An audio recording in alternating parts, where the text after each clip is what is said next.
Estás entrando en más allá del miedo.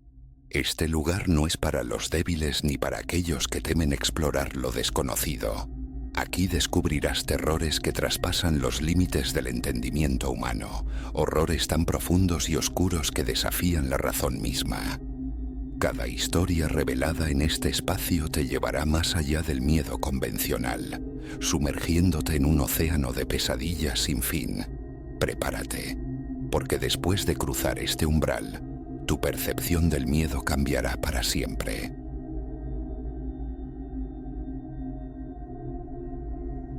The beam from my tower scythed through the liquid night, a solitary eye blinking against the storm's blind fury.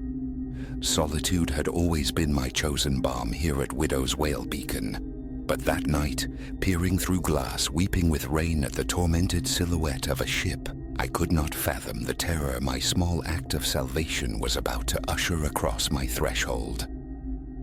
My name is Elias. For the better part of 2 decades, the whale had been my dominion. A hermetic existence, yes, but one I had grown to embrace. The rhythmic sweep of the lamp, a slow heartbeat against the void, the percussive roar of waves devouring the rocks below, the mournful cries of gulls. These were my familiars, until that night changed the cadence of my world. November had unleashed a nor'easter of exceptional malice, days of relentless assault upon the coast. The ocean convulsed, a turbulent grey expanse hurling waves like liquid mountains against the stone, making the very foundations of my tower groan. Storms were the currency of my life, yet this one possessed a singular venomous spite. During my rounds, a ritual of checks and vigilant gazes toward the tumultuous horizon, I spotted it. A vessel, flung about like a child's discarded plaything, its navigation light sputtering, feeble sparks in the oppressive dark. A leaden weight settled in my chest. In such conditions, their fate was all but sealed. Instinct overriding thought, I triggered the foghorn's guttural moan, simultaneously amplifying the lamp's intensity, a desperate prayer to guide them clear. But the sea, indifferent, relentlessly shoved the ship towards the jagged teeth of rock encircling my small island. Then, magnified through my binoculars, a form appeared in the churning water. Someone had leaped, or perhaps been cast away. Driven by an impulse deeper than reason, I plunged down the winding spiral stairwell, bursting out into the gale's teeth and the stinging needles of rain. The cold was a physical impact as I navigated the path to the small precarious dock on the island's sheltered side. Currents bore the shape towards me. Closer now, I saw it was a man, his movements feeble against the ocean's brutal embrace. I cast the life preserver, its rope snaking through the air, and hauled with every ounce of strength until he collapsed onto the wet planks. A wretched figure he was, skin bleached by cold and fear, shivering violently, clothes ripped and clinging to a skeletal frame. Yet breath rattled in his chest. "Thank you," he choked out, teeth hammering together. Thought I was lost. I helped him upright, his weight surprisingly slight. Inside, "We need to get you warm." As we staggered back towards the lighthouse's sanctuary, a glance over my shoulder revealed only the storm-racked emptiness where the ship had been. Swallowed whole. Guilt pricked me. Could I have done more? I forced the thought away.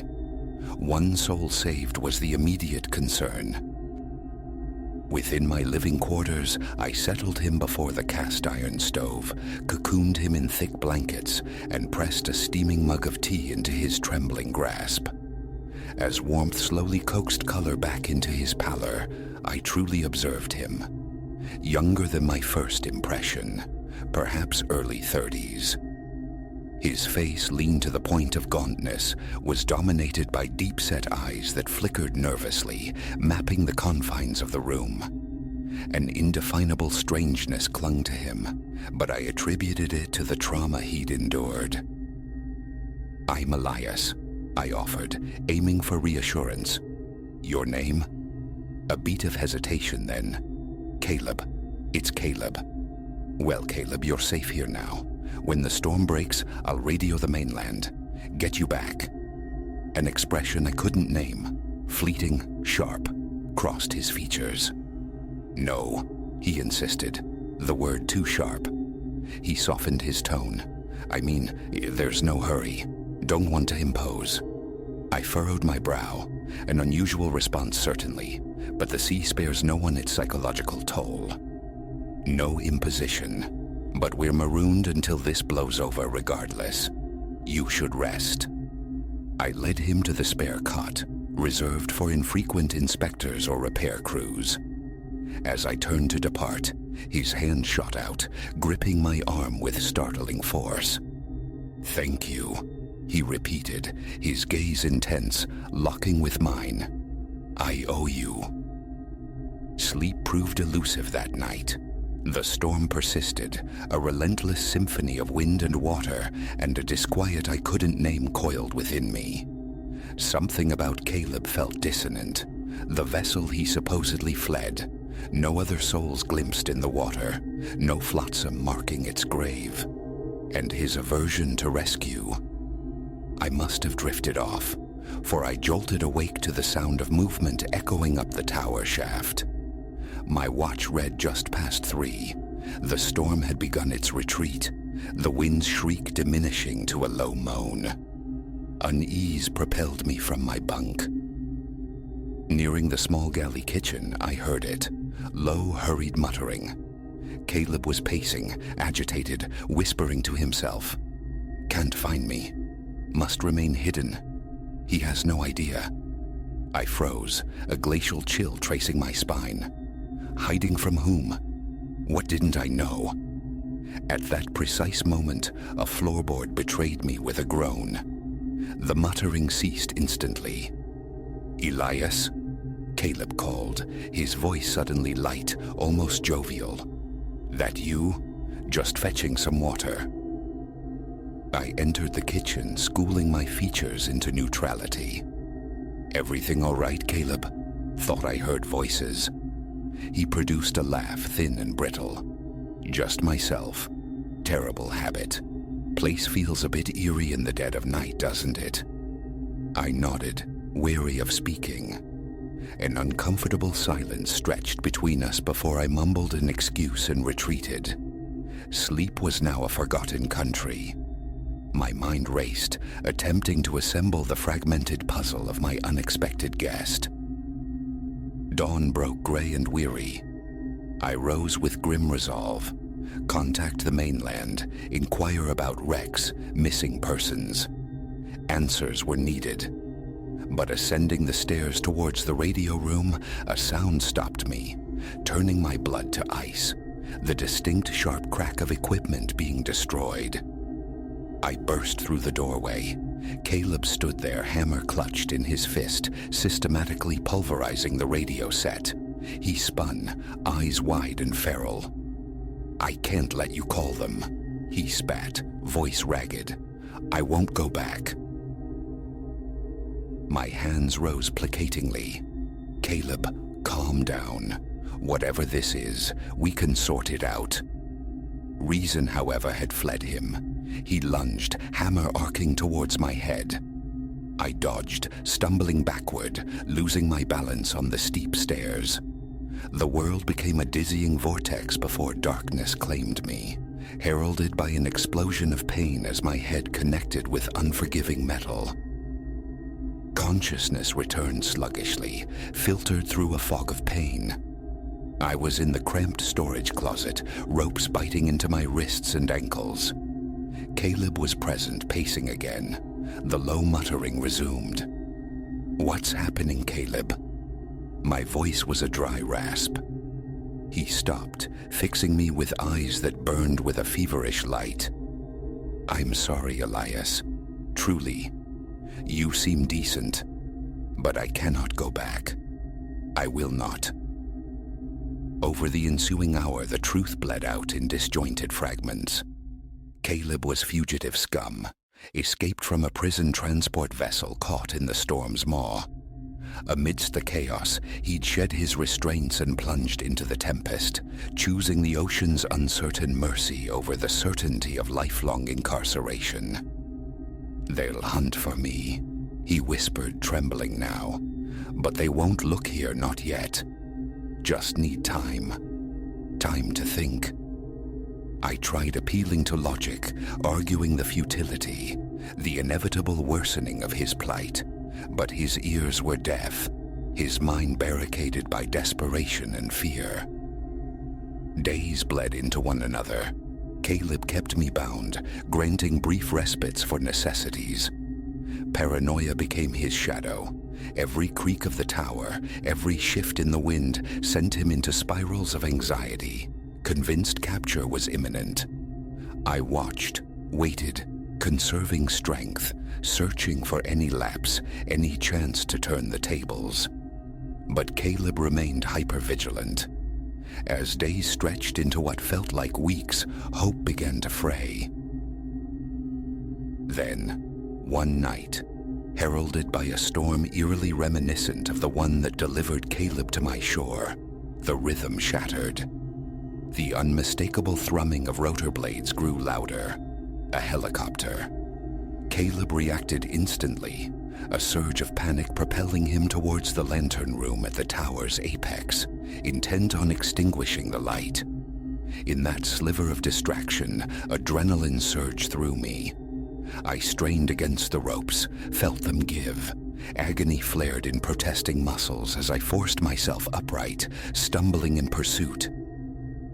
I found him atop the lighthouse gallery, wrestling frantically with the lamp mechanism. Thought dissolved into pure instinct. I charged. We collided, grappling perilously close to the low railing overlooking the churning abyss. A final desperate shove broke his grip on the light.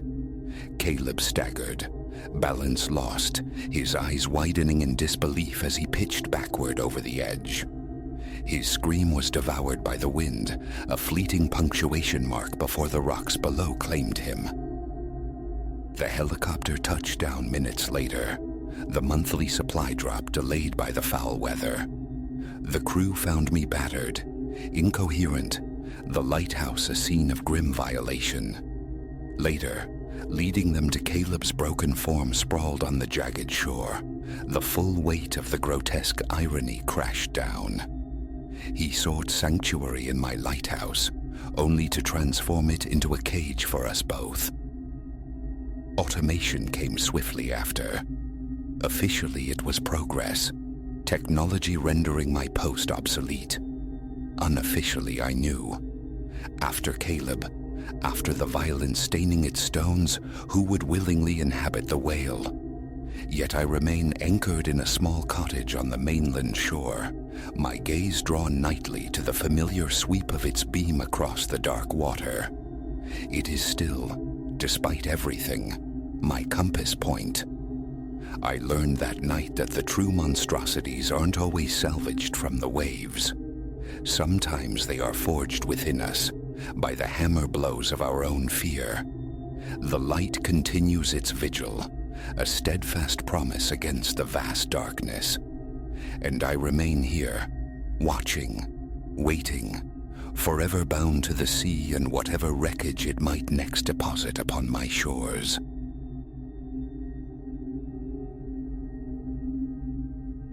That Saturday simmered, the air thick enough to taste, drawing me into the sprawling chaos of the outdoor flea market.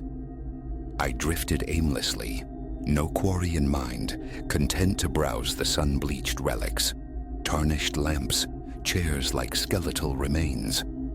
Then, a shock of color amidst the drabness, deep crimsons, piercing blues. Folded over a stark metal rack near teetering cardboard tombs lay a Persian carpet. The stallholder, when questioned, offered a laconic appraisal. Venerable, yes, but sound. A faint discoloration marred its center, he admitted with a shrug that dismissed worlds. The price felt like a secret whisper too low. Impulse struck. I bought it. Hefting it towards my car sent a sharp protest through my lower back. Its weight was deceptive, dense with tightly knotted wool. I wrestled its folded bulk into the trunk, the coarse fibers resisting. An aroma rose. Dust, certainly. The scent of dormant decades, but threaded with something else. Elusive, faintly metallic perhaps. Dismissed as the perfume of age. Unfurled in my modest living room, it commanded the space, swallowing the floorboards whole. Intricate geometries bordered its expanse, a tapestry of midnight blues and blood reds, yet the eye inevitably gravitated toward the heart. There resided the imperfection, less a stain, more a pale silhouette etched into the pile. Amorphous, its edges blurred as if by some caustic spill, it suggested a human form in crude repose. Roughly 4 feet it stretched, a vague prominence at its upper terminus hinting at a head. The color, a flat, lifeless brownish gray, spoke not of freshness but of permanence. A tremor of unease feathered across my skin, swiftly rationalized. A peculiar blotch, nothing more, the scar tissue of time. Night fell. I left the carpet basking in the ambient gloom and sought my bed down the hall, the living room partially visible from my doorway. A final glance at the rug before darkness claimed the room. A coolness brushed my chest. The air conditioning, I reasoned, chasing away the nascent chill. Sleep came, fitfully. Around 3 the void spat me out. Cold perspiration slicked my brow. The sheets clung damply. Dread lingered, a phantom limb of nightmare, though no dream remained. From the living room drifted a faint sound, infinitesimal, the whisper of heavy fabric settling perhaps. I sat bolt upright, breath caught, heart hammering a frantic tattoo against my ribs. The house breathing? A draft? Relax. I commended the frantic pulse. I lay back, eyes wide in the dark, sleep banished for another hour's tense vigil. Morning light did little to dispel the night's residue. I stood over the rug, unchanged. The curious outline remained static, its dimensions unaltered. My bare feet tested the pile, thick, yielding, utterly normal. The nocturnal sound must have been imagined, a trick of weary senses. Coffee brewed, breakfast consumed, a conscious effort to sideline the unease. Yet throughout the day, a subtle wrongness persisted. My skin felt perpetually clammy despite the exterior warmth. Peripheral vision snagged on the rug constantly. Each pass seemed to sharpen the silhouette's definition, a trick dissolved by direct scrutiny. Ignore it, I told myself. Errands beckoned, laundry awaited. Distraction became my shield. Evening found me cocooned on the sofa, phone screen a meaningless glow. My gaze, however, kept straying, pulled magnetically to the floor. Once, a flicker, or did I imagine it? A minute spasm within the outline's boundary. My stomach plummeted. I surged to my feet, flicking the overhead light switch. Bathed in harsh illumination, the stain lay inert, a faded ghost. Foolish, I chided myself, spooked by shadows. Light extinguished, I resettled. 10 minutes crept by. Then, undeniably, a subtle shift in the dimness, a tremor animating the silhouette's edges, like heat haze rising from asphalt. Tension coiled in my neck, my shoulders. A fine trembling seized my hands. Comprehension refused to dawn. Abruptly, I fled the living room, seeking refuge in my bedroom. The door clicked shut behind me. My heart thundered. Slow, deliberate breaths fought the rising panic. The second night offered less respite. Awakening near the same hour, a glacial current traced my spine. my throat constricted, jaw clamped tight, mouth arid as desert sand. Compelled, I returned to the living room, thumbed on a lamp. The rug lay silent beneath the amber glow, the outline undisturbed. No movement witnessed, yet gooseflesh pebbled my arms.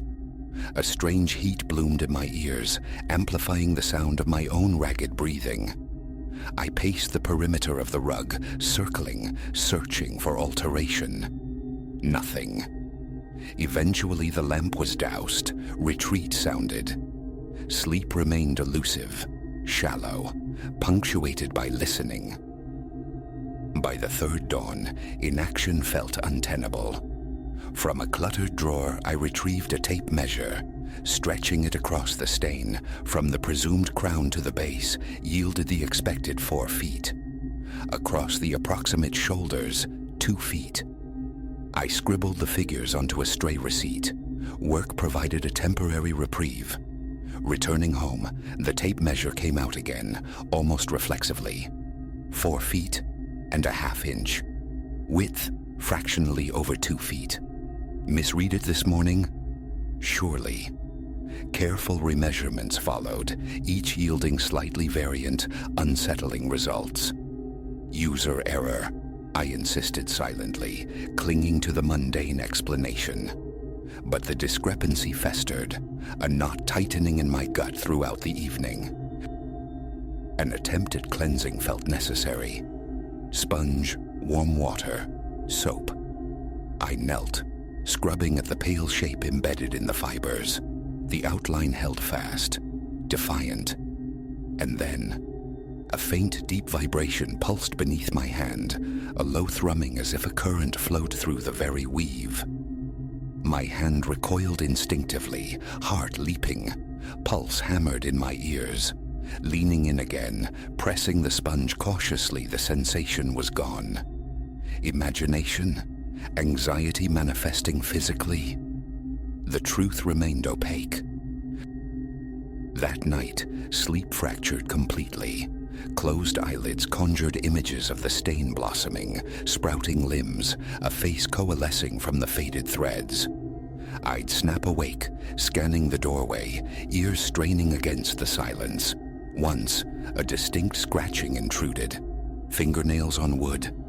My mind, a frantic pinball, ricocheted between rational explanations, rodents, and the chilling presence on the floor. My chest ached with tension. Silence returned. I rose, investigated. The living room lay still. The rug, inert. The stain, a dark sigil at its heart. A sleeping effigy. 4th morning. Tape measure deployed. 4 feet, 2 inches. Length. My scalp prickled. Fingers raked through my hair. Breath hitched. Width demonstrably greater than yesterday. Panic surged. Grabbing the rug's edges, I strained to roll it. It felt impossibly heavier now, resisting anchoring itself. My arms trembled. Sweat beaded on my forehead.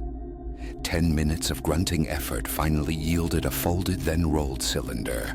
The stain contorted inward upon itself, a grotesque inversion that churned my stomach like witnessing a spine snap.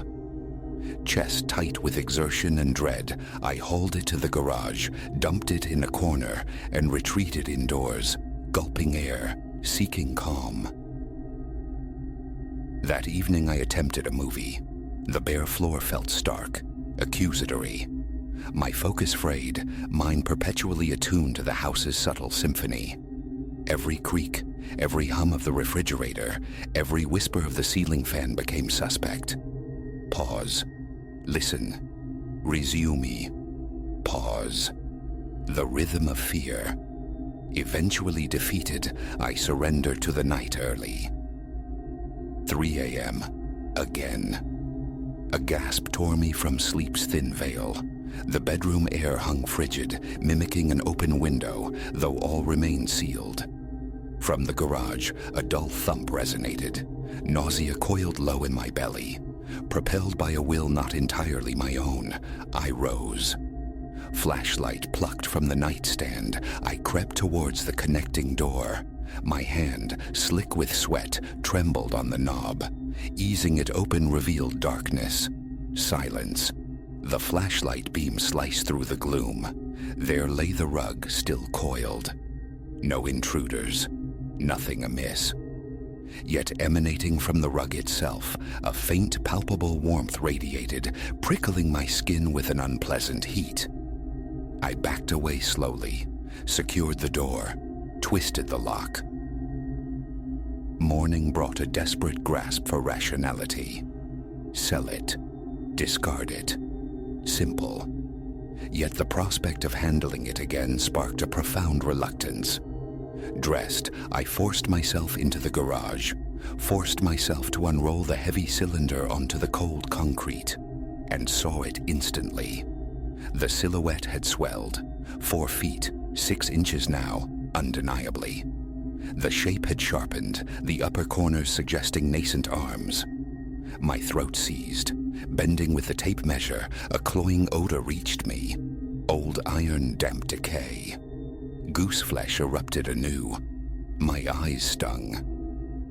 No more hesitation. I dragged the rug across the concrete, its friction immense, its weight staggering. Arms screamed in protest. Loading it into the trunk was a frantic struggle, pushing, pulling, sweat blinding me, the rug's edge rasping against the metal like a dry cough. Nerves frayed to snapping point. Finally, the trunk slammed shut. Breathing raggedly, I drove. The thrift store drop-off was executed with feigned nonchalance. A nod from the cashier, a donation slip clutched in my damp palm. Freedom, sharp and intoxicating as I sped away. Peace lasted 2 nights. Then, returning from work, I stepped into the living room and froze.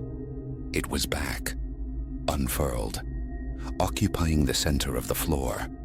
My heart seized, stuttered, then slammed against my ribs. Knees buckled.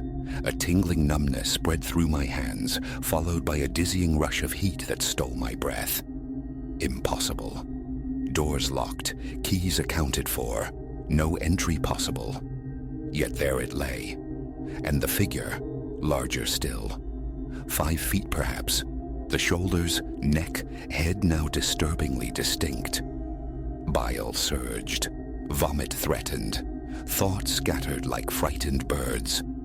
I retreated backward, eyes locked on the shape, arms shaking violently, tongue thick and useless.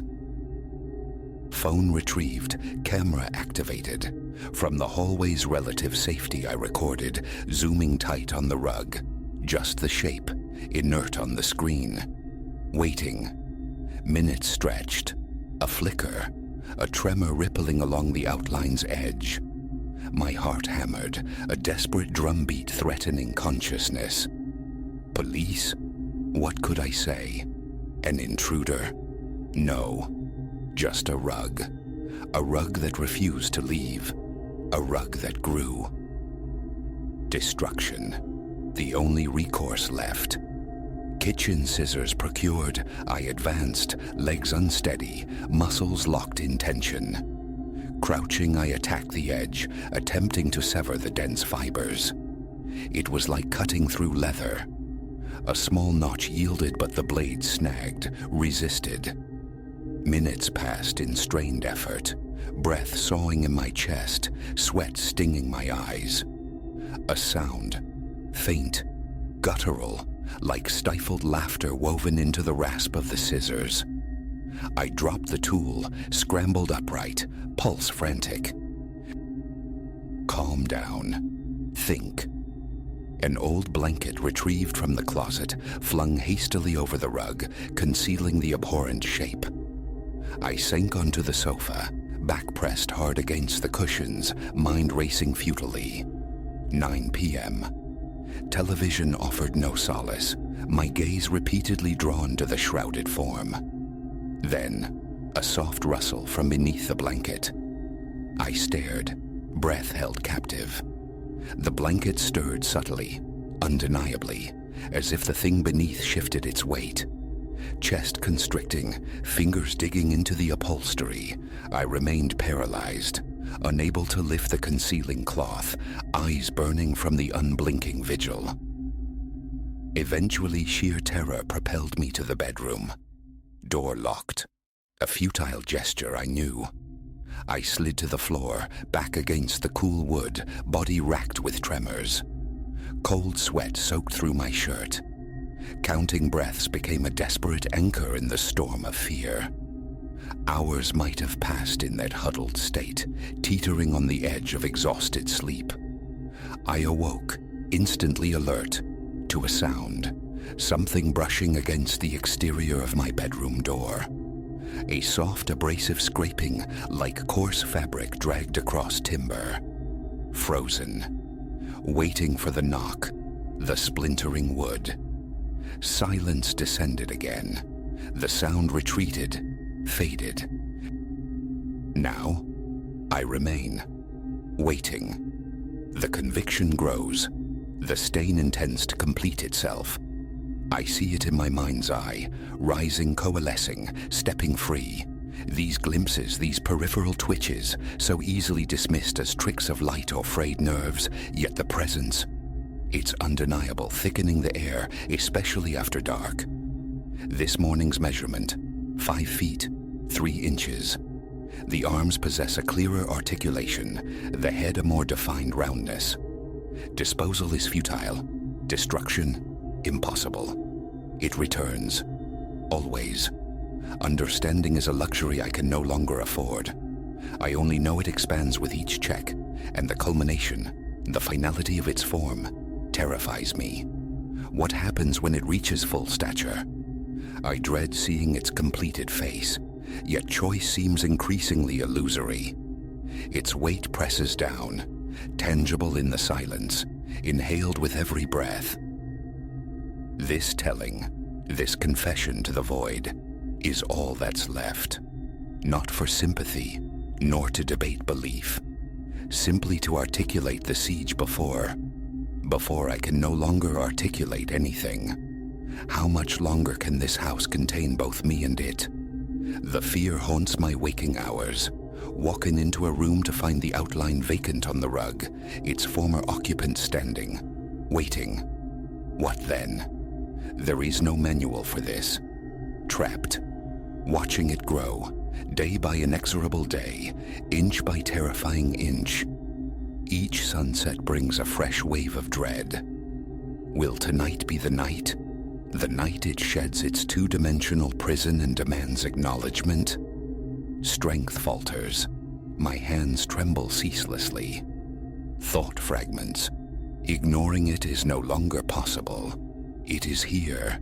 It is waiting. And I am still here, paralyzed between the terror of watching and the terror of turning away.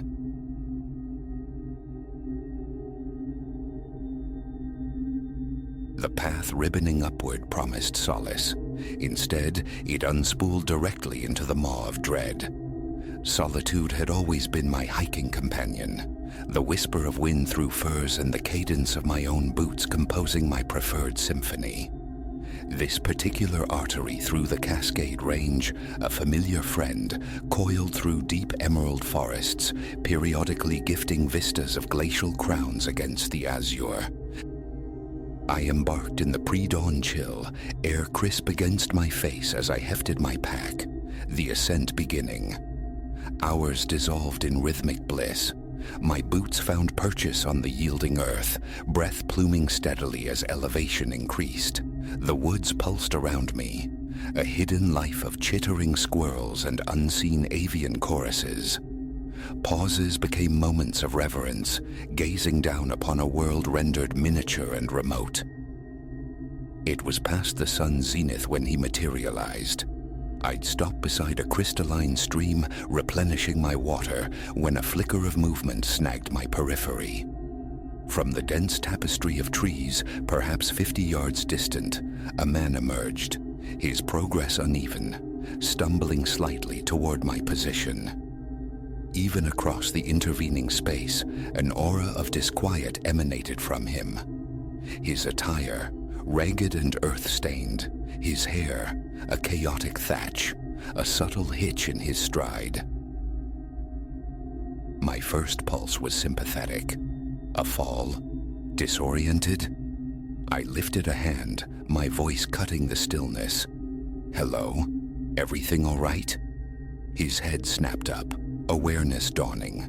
A wave, not of greeting but perhaps relief, crossed his features as he lurched forward more quickly. "Oh, thank heaven," he rasped, the sound raw. "Thought I was utterly alone out here."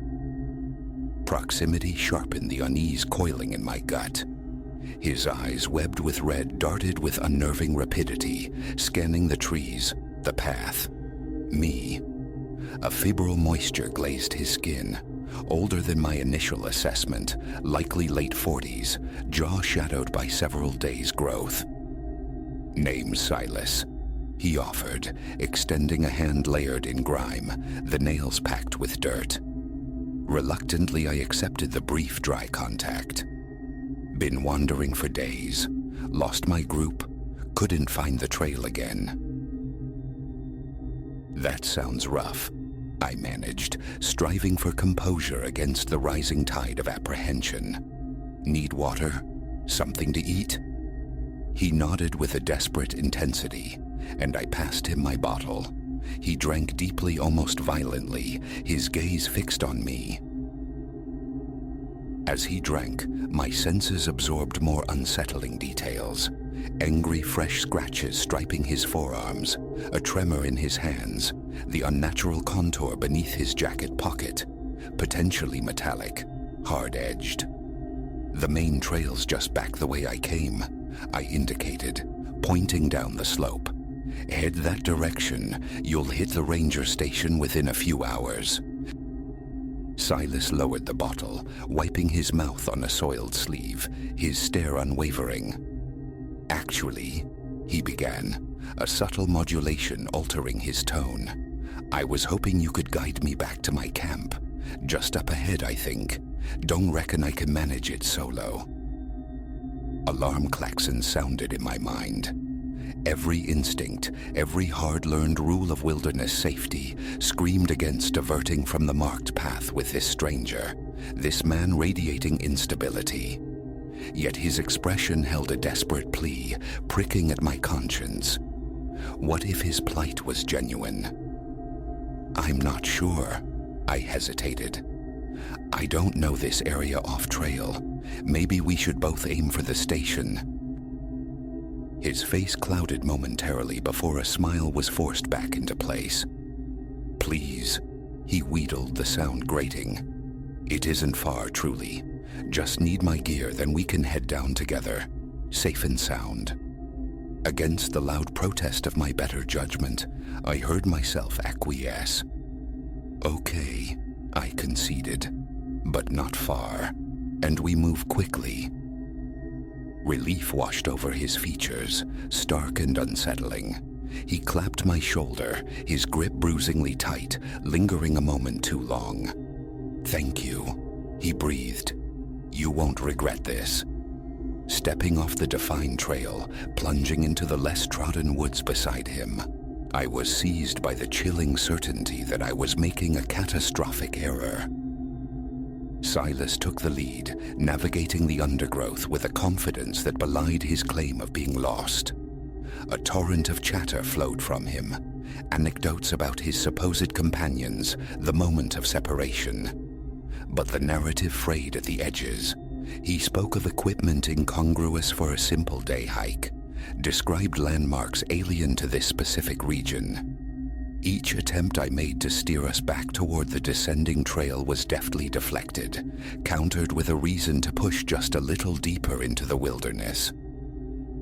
30 minutes dissolved into the encroaching woods. The forest thickened, sunlight struggling through the dense canopy, casting long distorted shadows. A primal feeling of being observed prickled my skin. By what, animal or otherwise, I couldn't discern. "Look, Silas," I declared, halting abruptly. "We need to turn back now. It's getting late, and I'm not comfortable going further off-piste." He pivoted and the genial facade disintegrated. What remained in his eyes was glacial, predatory. "We're not going back," he stated, his voice a low growl. "We keep walking until I decide we stop. Got it?" My pulse hammered against my ribs as the reality crashed down. Alone. Deep woods. With a man whose intentions were now terrifyingly clear. I took an involuntary step backward, my hand drifting toward the canister of bear spray clipped to my belt. "I'm leaving," I said, my voice trembling despite my effort to keep it firm. "Don't follow me." He lunged, astonishingly fast. His hand shot out, fingers closing like vices around my forearm. I wrenched away, stumbling backward over an exposed root, balance momentarily lost. In that instant of vulnerability, he crashed into me, his weight driving me down onto the leaf litter and damp earth. We thrashed, a desperate tangle of limbs. Panic lent me an unexpected surge of strength. I drove a knee upward, creating a sliver of space, just enough to fumble for the spray. As he recovered, poised to strike again, I raised the canister, thumb finding the trigger. The pressurized orange cloud hit him square in the face. A strangled howl tore from his throat as he recoiled, clawing frantically at his burning eyes. I scrambled upright, gasping, twigs and leaves clinging to me. "You!" he shrieked, the sound thick with agony and incandescent rage. "I'll kill you for that." I didn't linger. Turning, I plunged into the undergrowth, propelled by sheer terror, heedless of direction or the punishing branches whipping my face, thorns snagging my clothes. My only imperative was distance. Behind me, I could hear him crashing through the brush, cursing, stumbling, but undeniably pursuing. I ran until my lungs were fire and my legs screamed in protest. The forest became a monotonous, disorienting maze of bark and shadow. Trail, ranger station, any landmark. All sense of bearing was lost. I could be running deeper into the untamed expanse, further from any hope. Pausing, desperate for air, I leaned against the immense girth of a Douglas fir, straining my ears against the sudden profound silence. No birdsong, no rustle, only the frantic drumming of my own heart and ragged breaths. Then, snap. A twig breaking somewhere to my left. I froze, pressing myself flat against the rough bark. Another snap. Closer. He was still there, hunting. Easing around the massive trunk, moving with painstaking slowness, I spotted a small ravine nearby. Its steep declivity might offer concealment. I slid down the embankment, dislodging loose stones that clattered with appalling loudness in the stillness. "I hear you," Silas's voice echoed chillingly close. "Can't hide. I know these woods better than you ever will." Crouching at the ravine's bottom, mind racing, I knew blind flight was unsustainable. Injury, exhaustion. They would make me easy prey. I needed a strategy. My pack, still slung across my back, inside the emergency kit. With trembling fingers, I extracted the small signal mirror and the high-pitched whistle. The mirror was useless beneath the dense canopy, but the whistle, that sharp sound might slice through the silence. Drawing a ragged breath, I brought the whistle to my lips and blew 3 piercing blasts, the universal distress signal. The sound shrieked through the confined space, echoing off the dirt walls. "No!" Silas's enraged bellow came from directly above. I heard him thrashing through the brush at the ravine's edge, stealth abandoned. Again I blew the whistle, scrambling along the ravine floor. 3 more blasts. A pause. Was that a faint answering shout carried on the wind, or just desperate hope-fabricating sound? Suddenly his form appeared at the lip of the ravine, silhouetted against the dimming sky. His face was a grotesque mask of fury, the skin around his eyes inflamed crimson by the spray, intensifying his crazed aspect. "You'll pay," he snarled, beginning a treacherous descent down the steep slope. I turned to flee again, but my foot snagged on a hidden root. A searing pain shot through my ankle as I crumpled, landing hard on the rocky ground. Twisted badly. His laughter, sharp and cruel, bounced off the ravine walls. "Nowhere left to run, little rabbit," he taunted, malice dripping from his words. I dragged myself upright, hobbling, agony radiating up my leg, but refusing defeat. As he closed the distance, I raised the whistle one last time, blowing with every ounce of remaining strength. Then, impossibly miraculously, voices, clear shouts, and the distinct baying of search dogs. A rescue team, already mobilized perhaps for another lost soul, drawn by my desperate signal. Silas heard it too. His eyes widened, darting wildly, a cornered predator seeking escape. For a terrifying second, I thought rage might still drive him forward, but the instinct for self-preservation prevailed. With a final venomous glare directed at me, he scrambled back up the embankment and vanished into the concealing trees. I collapsed onto the cold ground, relief flooding me in dizzying waves. I blew the whistle again, weaker now, but knowing they were close. Soon the reassuring blaze-orange vests of the rescue team emerged through the trees. As they carefully assessed my injuries, radioed for extraction, and wrapped me in a warm blanket, the tremors began, the full weight of my near-fatal encounter settling upon me. In the following days, recounting the ordeal to law enforcement and park rangers, the grim truth about Silas emerged. A fugitive, wanted across several counties for a spate of violent offenses.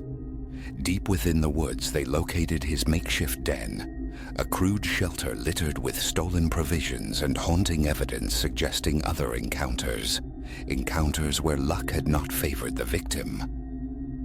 Sitting later in the quiet warmth of the ranger station, cradling a mug of coffee, the stark dichotomy struck me. The serene hike turned nightmare, the sanctuary turned hunting ground.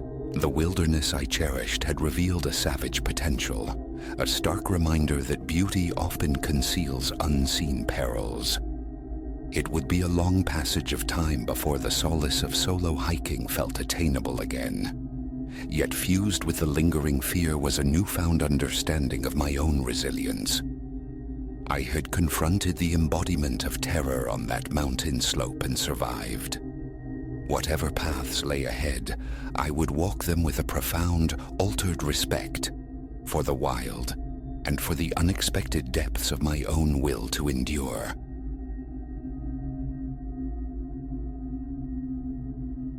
A current of optimism, stronger than any sensible caution, propelled Elias Thorne into the office that first morning. The lease, inked a week prior, felt like a tangible promise. He'd arranged his modest desk accoutrements, tethered his laptop to its power source, flicked the light switches. Testing, approving. Everything registered as mundane, operational. A faint ghost of aged paint lingered in the air, a scent easily dismissed. His ambition was straightforward: cultivate a respectable accounting practice, serve the local clientele, remain laser-focused. The building's past held no currency for him. His sole objective was forging a stable present for his work. The day he received the keys, his gaze had briefly snagged on a substantial built-in closet, its heavy wooden door secured by a tarnished, old-fashioned lock. A cursory glance, a single swing open and shut, then his attention moved on. An unremarkable fixture in the geography of the room. He couldn't have conceived it would become the locus of his anxieties. Elias was a man anchored in the tangible, a navigator of spreadsheets and statutes. Logic was his compass. So, when minor anomalies began, He initially attributed them to the pressures of his new venture. Mere days into his tenancy, a Tuesday morning arrival found the closet door not flush with the frame, but slightly ajar. He distinctly recalled securing it the previous evening, yet memory can be a fickle thing. Perhaps he'd been mistaken. He pushed it closed, the tumblers clicking as he turned the key. A reflexive action, locking something that held nothing of value. Settling at his desk, the laptop flared to life, emails demanding attention. Within hours, the closet was submerged beneath waves of work. Around noon, escaping for a quick sandwich, he returned to find the door again slightly parted, perhaps by 3 inches. The lock dangled loosely as if the key had just been turned. He approached, laying a hand on the cool brass knob. The surrounding timber bore fine fissures, hairline cracks suggesting force applied repeatedly over time. His eyes traced the contours of the antique lock, seeking scratches, any evidence of tampering, finding none. He eased the door shut, resolving to disregard it. The remainder of the afternoon unfolded without incident. Departing that evening, he performed a deliberate check. Door secured, handle jiggled, firm. He shrugged it off, walking into the evening air. 2 days hence, he entered to find the closet resolutely locked. Not inherently strange, except he knew, with certainty, he hadn't locked it upon leaving. That extra turn of the key was reserved for moments of heightened, usually unfounded caution. He tried the knob, immovable. Retrieving the key from his desk drawer, he unlocked it. Inside, his archive folders and spare supply boxes sat undisturbed. Nothing appeared missing. He mentally filed the incident under inconsequential. But then, the folders began their subtle migrations. Initially, he blamed his own organizational lapses. A search for Pendleton Accounts 2022 would yield nothing on its designated shelf. The following day, it would reappear, precisely where he'd already scoured. This phantom displacement repeated, cycling through different client files. He recalled one particular Wednesday afternoon, needing a crucial folder for an imminent call with a prospective client. He delved into the closet, a rising tide of frustration cresting within him. Every folder was pulled out, stacked haphazardly on the floor, pages riffled. He peered behind boxes, beneath stacks, even inside a long-forgotten binder. Futile. He was forced to postpone the call, offering flimsy excuses. The next morning, reaching blindly for a different file, his fingers brushed against the missing one, nestled innocuously atop the very pile he'd dismantled. A jolt, cold and sharp, shot through him. He hadn't touched the closet since his frantic search. The folder was simply there, asserting its presence as if it had never strayed. A low hum of unease began to resonate within him. Not fear precisely, but a persistent disquiet. He knew his own meticulous habits. A lifetime dedicated to order militated against such carelessness. Yet lacking concrete proof, possessing only the unreliable terrain of his own memory, he kept his concerns contained. Until the day he saw it happen. Seated at his desk, fingers dancing across the keyboard, inputting figures into a ledger, a faint, almost subliminal creak registered.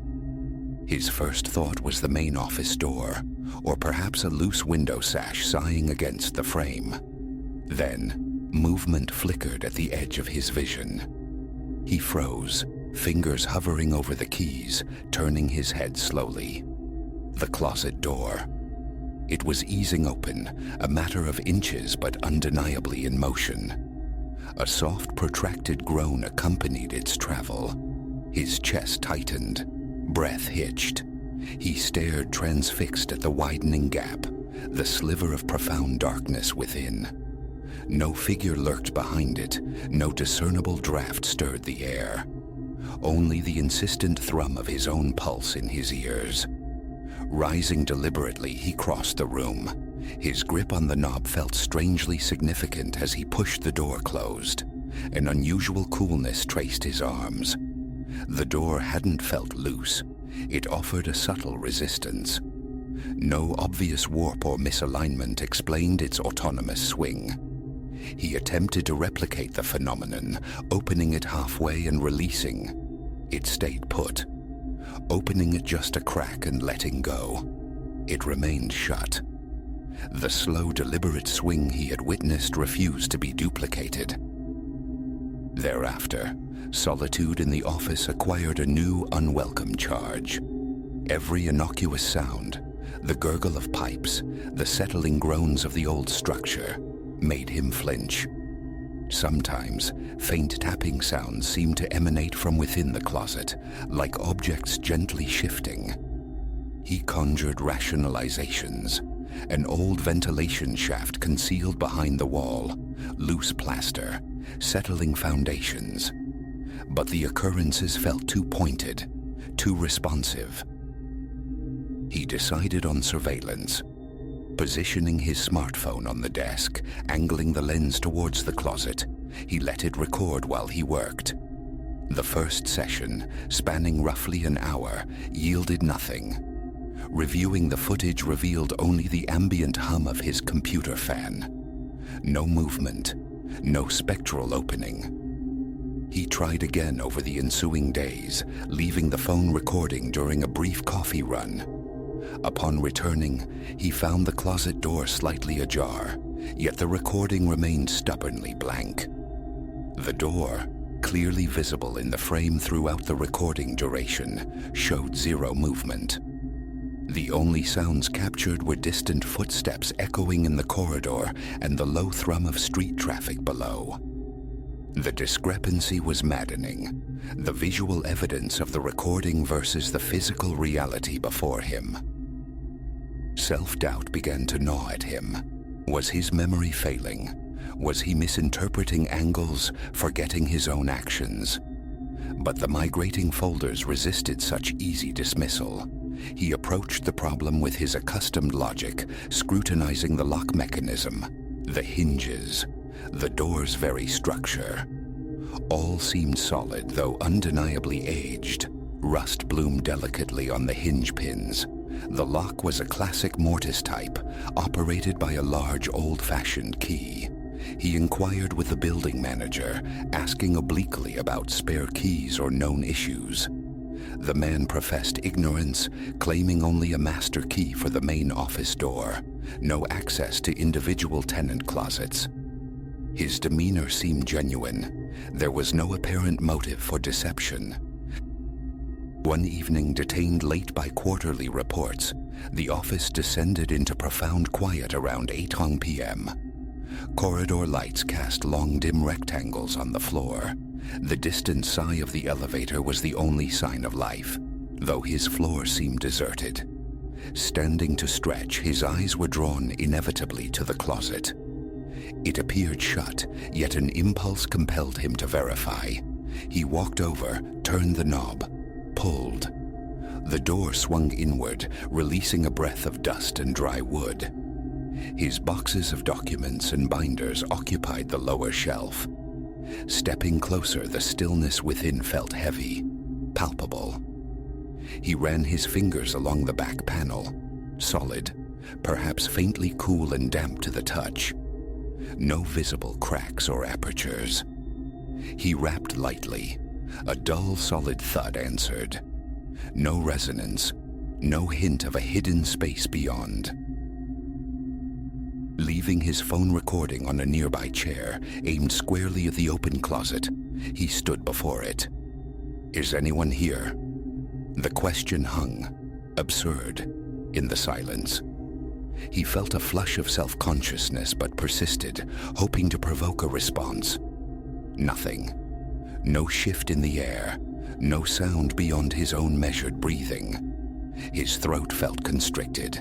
He realized his shoulders were bunched tight with tension. Slowly, Deliberately, he closed the door, watching it settle into the frame. It remained shut. He locked it, tested the handle. Secure.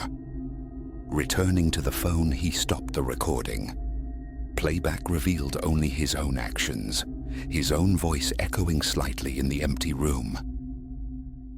Weeks bled into one another, the pattern persisting. Folders vanished, then reappeared days later. The door presented itself unpredictably, sometimes open upon his arrival, sometimes locked when he was certain he hadn't secured it. He began browsing local hardware stores, contemplating small security cameras, hoping a dedicated device might prove more reliable than his phone. He purchased an inexpensive motion-activated model, setting it on a small tripod near his desk, ensuring the entire closet door filled the frame. He resolved to review the footage systematically each evening. The first day, the camera remained dormant. The door was locked when he arrived, locked when he departed. The second day, he found the door slightly ajar upon entering. He eagerly checked the camera's memory card. Nothing. The motion sensor hadn't triggered. The footage showed an utterly static scene. Frustration warred with a creeping dread. Something unseen, unrecorded was interacting with his space. No alarms, no forced entry. Just this bizarre cyclical haunting of door and documents. He probed into the office's history. Who had occupied this space before him? The property manager offered vague recollections. Other accountants, perhaps a small law practice years ago. Detailed records, he claimed, were buried in archaic building archives. Crucially, no prior tenant had lodged complaints about unusual phenomena. Inquiries with neighboring tenants yielded shrugs, wry jokes about the building's age and its inherent quirks. One mentioned phantom pipe noises, but nothing akin to his experience. He attempted compartmentalization, shifting his desk slightly closer to the window, minimizing the closet's presence in his peripheral vision. Still, the occasional faint creak sent a familiar tension coiling in his gut. He'd repeat the mantra, old building, settling sounds.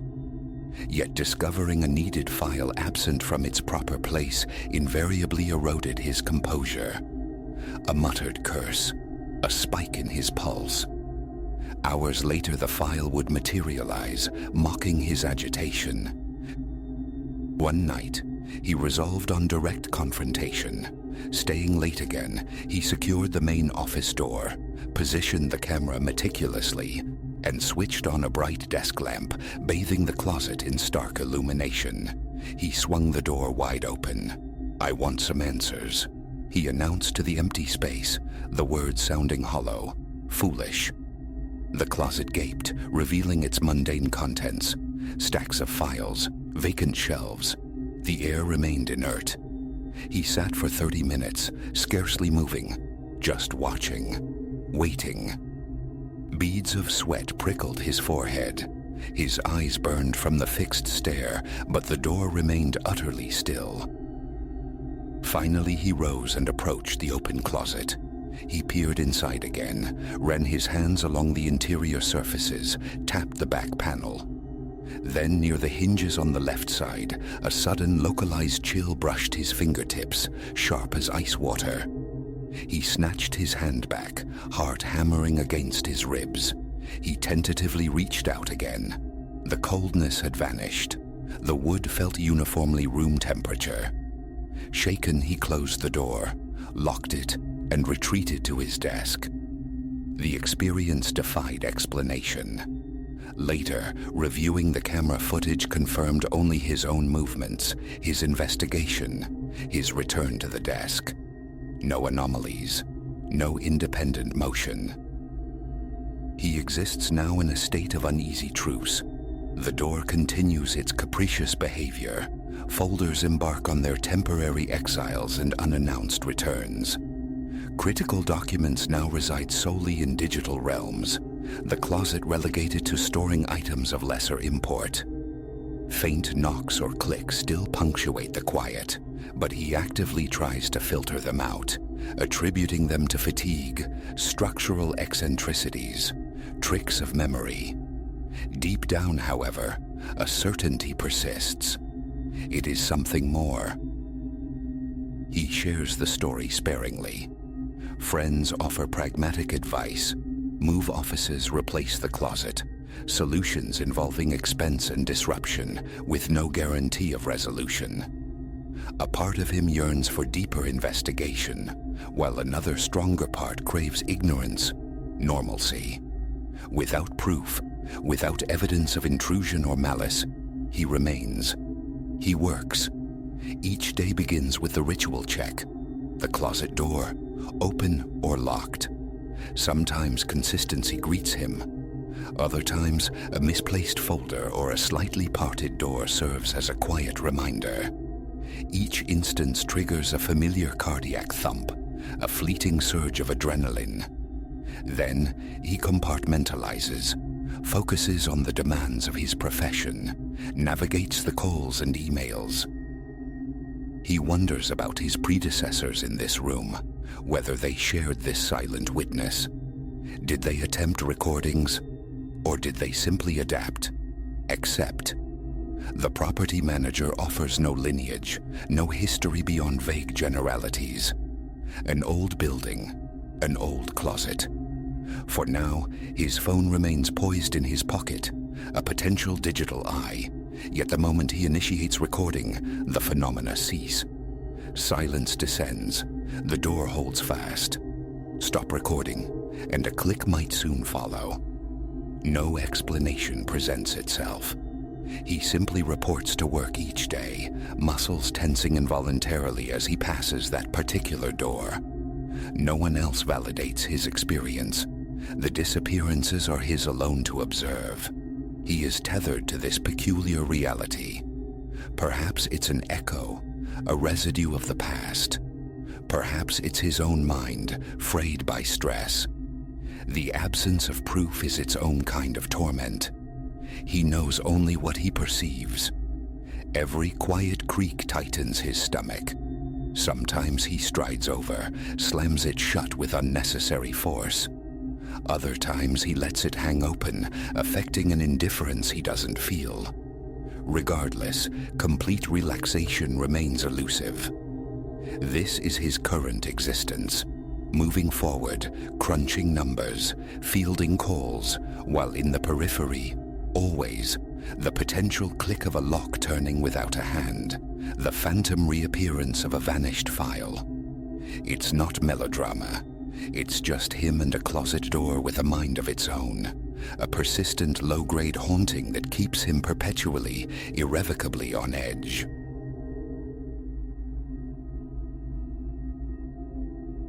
Phantoms and hidden corridors. Not my scene. Urban folklore held zero appeal, and darkened rooms never quickened my pulse. So when I first crossed the threshold of this apartment, the last thing I anticipated was the uncanny. It presented well, surfaces scrubbed clean, the structure felt sound, the few neighbors encountered offered polite nods. Everything ticked the boxes of normalcy. Yet the very first night, an anomaly snagged my attention. A peculiar jog in the hallway, a slice of space nestled between two walls, stubbornly refused to align with the apartment's blueprint. Not a closet, certainly no utility duct, devoid of any door or access hatch. Just dead air, an architectural stutter without discernible purpose. Initially, I chalked it up to quirky design, perhaps an architect's oversight. A flimsy explanation, particularly when measured against the disquieting acoustics that bloomed once darkness fell. Midnight found me settling in, bones aching from the day's labor, hauling crates, wrestling furniture into place. Most possessions remained exiled to the living room. The bedroom held only essentials: a stark metal bed frame, a mattress, one diminutive lamp casting a lonely circle of light. Stillness reigned. The street below offered only muted city hums. Without the television unpacked, the apartment's soundtrack consisted solely of my own footfalls and the intermittent low thrum of the refrigerator. Toothbrushing completed, I ambled down the short corridor towards the bedroom. That's when it registered, a delicate scuffling sound from behind the wall to my left. So faint I paused, questioning my own ears, but it possessed the distinct cadence of footsteps. Miniature padded steps, as if someone navigated a confined area. A small sharp jolt went through my chest. Unexpected, yes, but surely just the building groaning, pipes settling. I reasoned it away, climbed into bed, willing the thought into oblivion. Perhaps 10 minutes drifted by, sleep's tendrils beginning to curl around my consciousness. Then another sound surfaced. This time, akin to a smothered whisper, punctuated by a soft thump. My eyes snapped open. The bedroom shared that particular wall with the hallway harboring that inexplicable void. I lay rigid, breath held captive, straining to hear. It came again, a muted scraping, like fabric or hesitant feet dragging across rough concrete or ancient dust-laden wood. A knot tightened low in my gut. Rising, I padded back into the hallway, pressing my ear flat against the cool plaster. Seconds later, a faint, almost imperceptible current of warm air brushed my cheek. Impossible. No vent existed there. No logical reason for warmth to seep through solid plaster. My mouth turned instantly arid. Retrieving a flashlight from a nearby unpacked box became an urgent necessity. I swept its beam across the hall, scrutinizing for hairline fractures, concealed seams, nothing but smooth white paint. I rapped my knuckles against the surface, solid mostly, yet perhaps a resonance suggesting hollowness deeper within. The building superintendent hadn't mentioned sealed-off chambers. It had to be an eccentric ventilation shaft, I insisted silently, or a disused service passage. I retreated to bed, sleep proving elusive and troubled.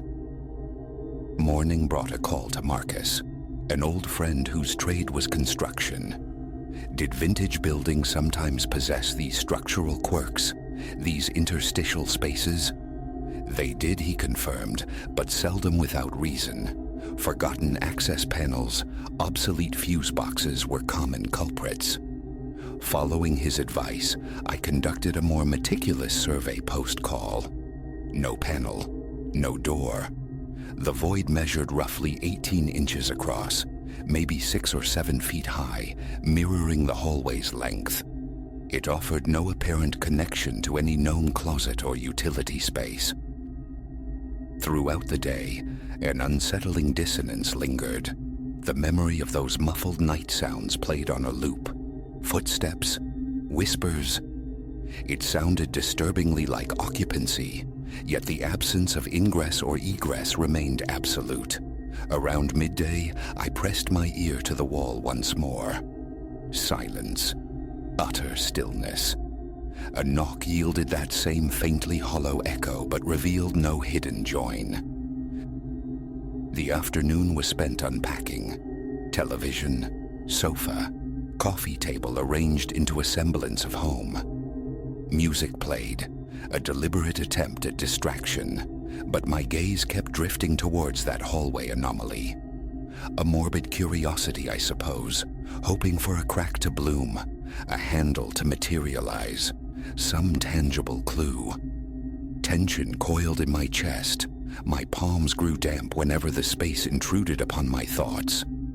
The impulse to call the superintendent surfaced, then receded. The fear of sounding unhinged held me back.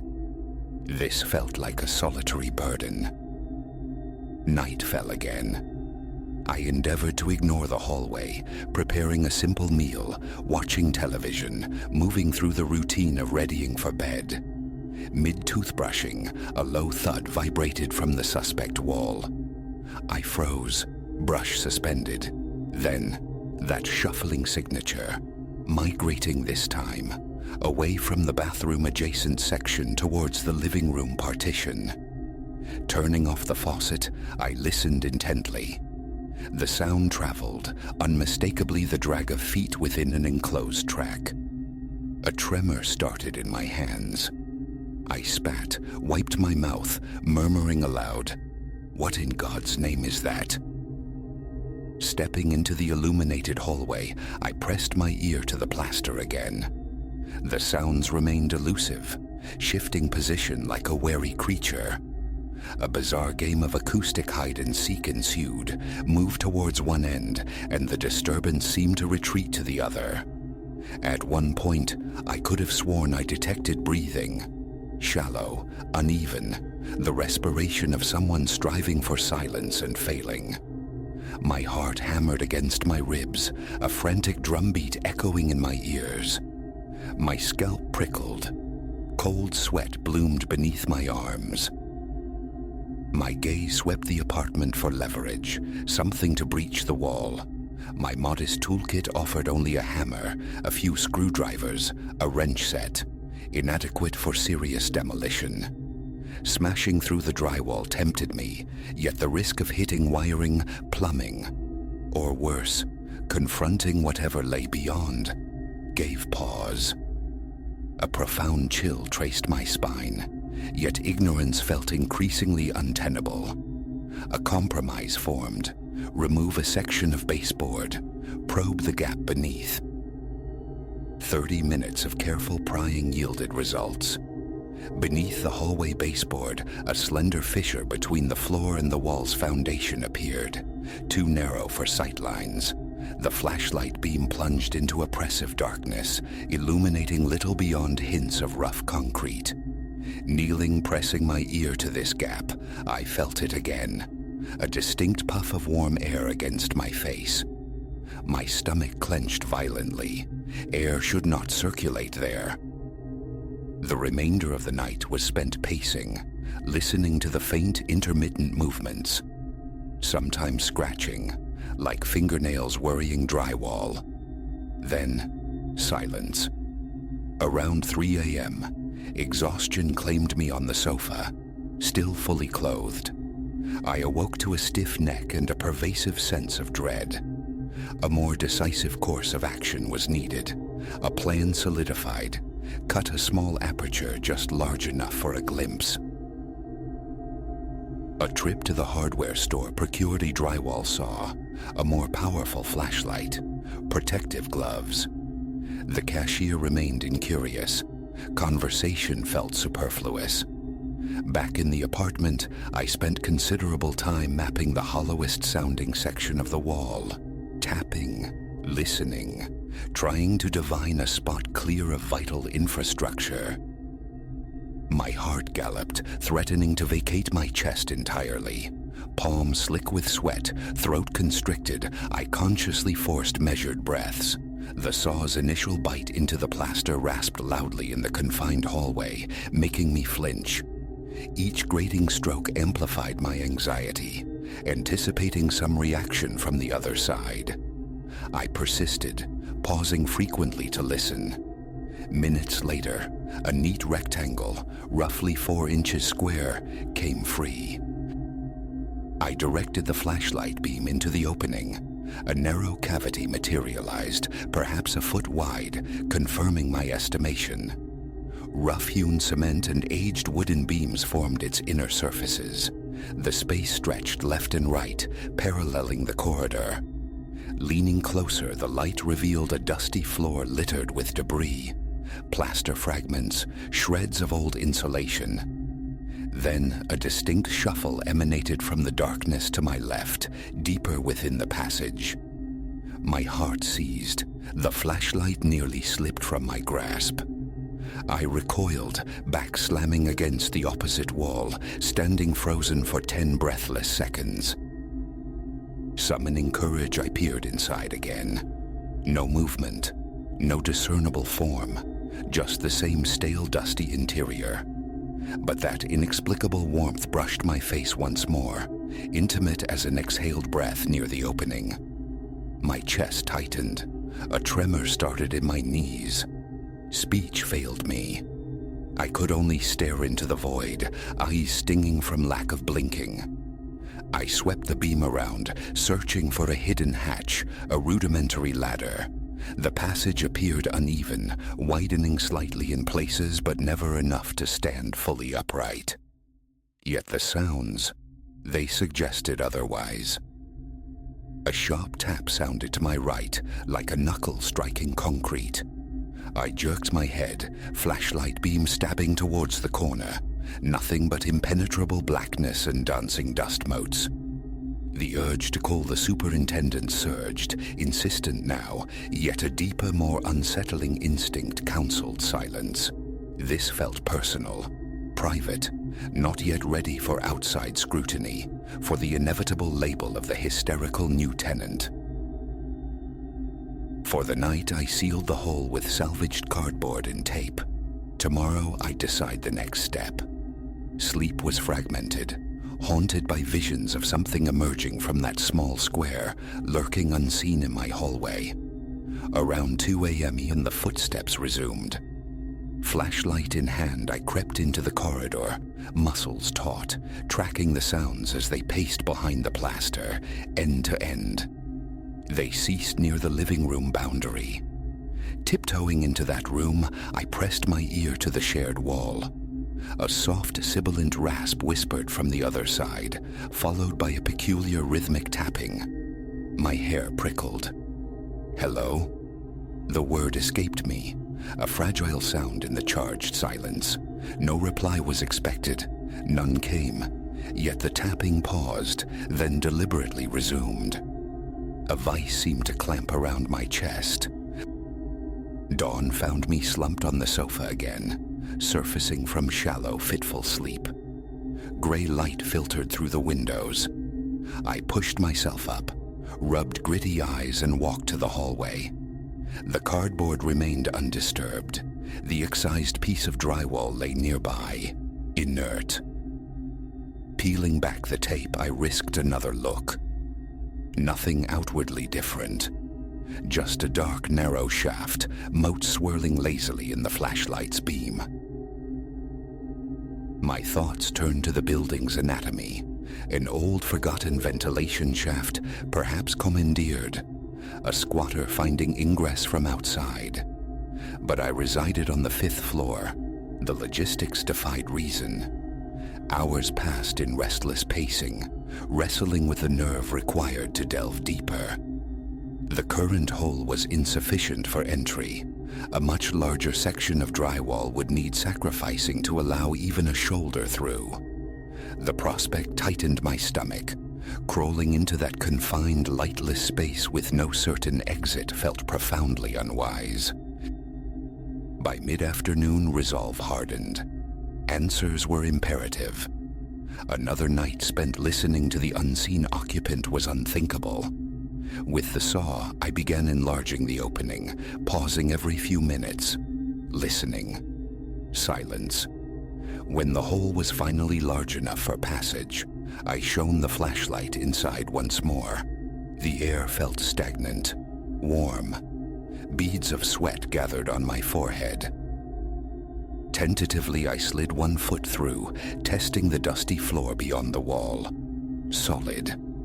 Ducking my head, I entered the aperture. The flashlight beam sliced through the cramped passage, confirming its dimensions. Roughly 10 feet in either direction, curving gently behind the bedroom and living room walls. Claustrophobic, lined with old studs and drifts of insulation. I could stand but only hunched, my own breathing deafeningly loud in the confined space. I shuffled left first, stepping cautiously over debris. Each footfall echoed my pounding heart. The flashlight, held in a trembling hand, scanned the corners, the base of the walls. 5 feet in, I discovered a small stack of newspapers, yellowed and brittle with age, print faded almost to illegibility. Decades old, surely. No other signs, no footprints, no recent detritus. Then a scraping sound directly behind me. near the opening. I spun, nearly losing my footing, the beam dancing wildly. Nothing, but a flicker of movement registered peripherally from the unexplored right side of the passage. A sudden wave of heat washed over me, the narrow space instantly several degrees warmer. Heart hammering, I crept back towards the opening, paused to marshal my fraying nerves, then ventured right. This section stretched behind the living room wall. About 5 feet along I found it, a narrow vent set low in the wall, leading downwards, roughly the size of a large shoebox. Crouching beside it, I aimed the flashlight into its depths. It plunged into absolute blackness, its terminus invisible. And then I heard it, the whisper, impossibly close, brushing against my ear. I gasped, twisting violently, flashlight beam slashing wildly. Empty space. No one. My legs buckled. Panic surged, hot and suffocating. My breath came in ragged gasps. Turning, I scrambled back towards the hole in my hallway wall, stumbling, scraping my shoulder against a protruding nail. Emerging into my own apartment felt like surfacing from underwater. I staggered back, heart slamming against my ribs, sweat plastering my hair to my face. I sealed the opening again, reinforcing the cardboard with nails this time. What resides in that passage remains unknown. Who or what shares my apartment behind its walls is a terrifying enigma. All I know is that continuing to live here, suspended in this state of unknowing, feels impossible. The noises, the phantom footsteps, the inexplicable warmth, they possess a reality too solid to dismiss. The superintendent remains uninformed, but time feels desperately short. Tonight, the footsteps will likely return. Tomorrow, I face a choice: demolish more of my wall or pack my boxes and flee. Rationality has always been my anchor, but this has set me adrift on a sea of primal fear I've never known. The tension is a physical weight in my chest, and every thought of that hidden space sends my pulse into overdrive. Something is behind those walls. It isn't staying quiet, and I am unsure how much more I can endure.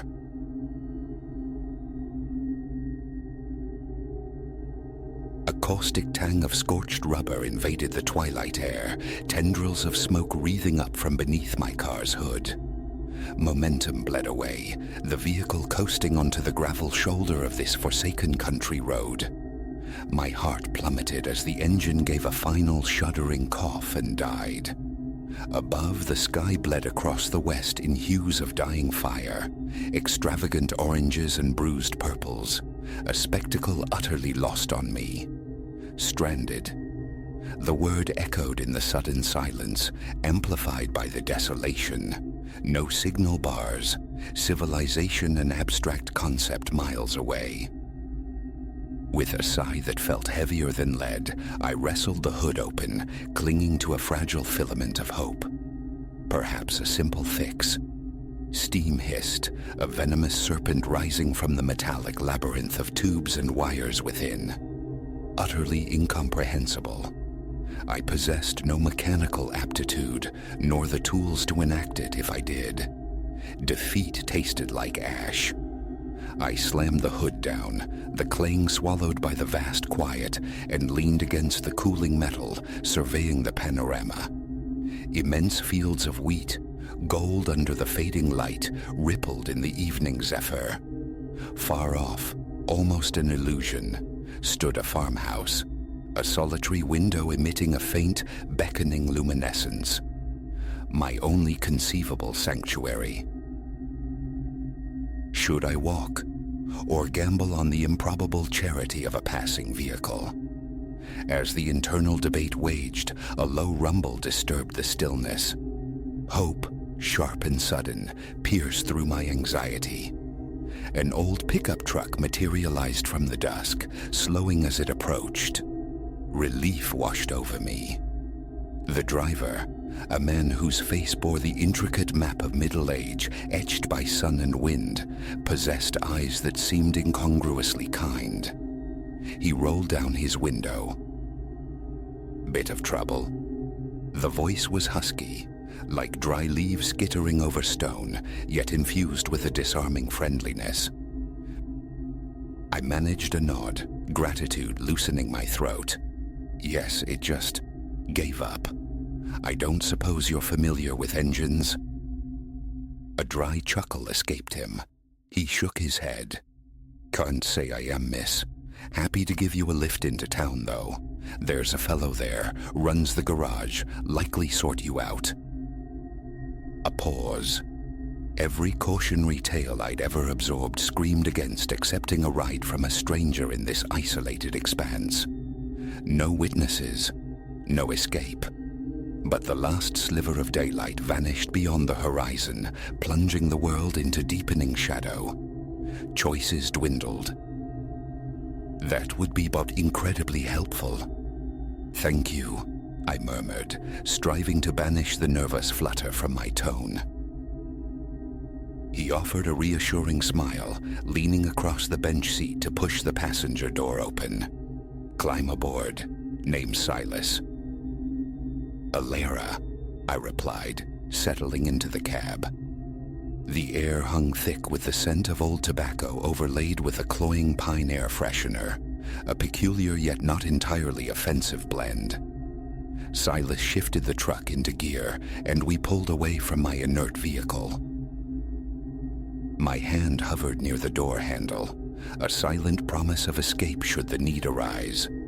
Yet Silas maintained a stream of easy conversation. Tales of his farm, the impending visit of grandchildren, a self-deprecating anecdote about his own truck failing him miles from anywhere, forcing an overnight trek home. Gradually, almost imperceptibly, the tension in my shoulders eased. I found myself responding, even offering a tentative laugh at one of his particularly groan-worthy jokes. But unease, a subtle dissonance began to thread through the comfortable rhythm of our drive. We'd been traveling for what felt like a significant stretch, surely close to half an hour, yet no town lights pricked the darkness, no familiar road signs appeared. The open fields had dissolved, replaced by a claustrophobic press of dense woodland. The road itself narrowed, twisting like a serpent through the trees. Silas, I ventured. The tremor barely contained this time. Are we certain this is the route to town? He glanced sideways, his expression momentarily obscured in the dim glow of the dashboard instruments. Oh, sure thing. Just cutting through the back ways. Saves a bit of time. Alarm bells, previously muted, now clamored with frantic urgency. Snippets of true crime narratives flooded my mind. Women vanishing after accepting rides from plausible strangers. Actually, I said, my mouth suddenly parched. I think I'd rather you took me back to my car. I can just wait there. Call the tow service when I get signal. Silas's hands tightened on the steering wheel, his knuckles bleaching white against his weathered skin. Now, he soothed, the friendly timbre fraying at the edges. No need for fuss. We're nearly there. My heart hammered against my ribs. Adrenaline surged, sharp and metallic. My fingers instinctively sought the door handle again, poised to leap regardless of the speed. Just as my hand closed around the cold plastic, Silas stomped on the brakes. The truck fishtailed, screeching to a halt, throwing me forward against the restraint of the seatbelt.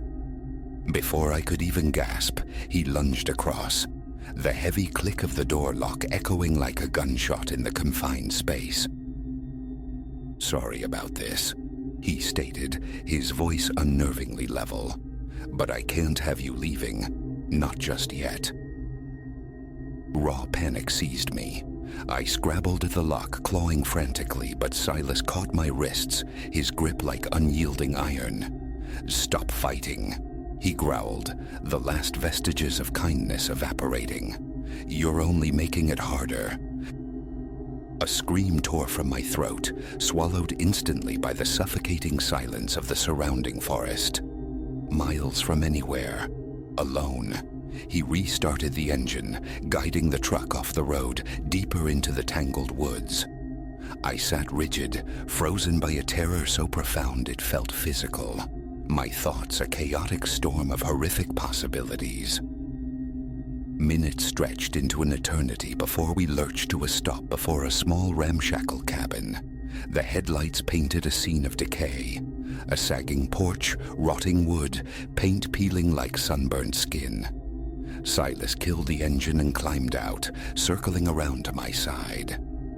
He wrenched the door open, seized my arm, and hauled me from the truck. I tried to pull away, a futile gesture against his brute strength. "Please," I sobbed, tears streaming hotly down my face. "Please just let me go.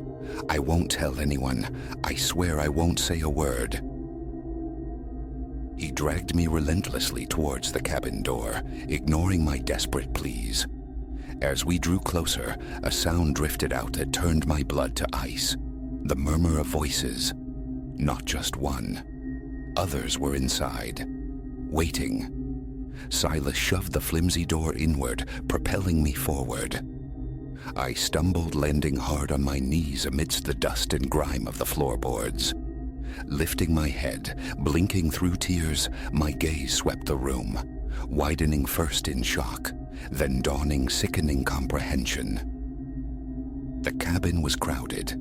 Men, women, a few pale-faced children, all huddled together, their eyes reflecting the same terror that gripped me, and presiding over them, standing near the center of the cramped space, was a man whose face I knew instantly from countless news reports.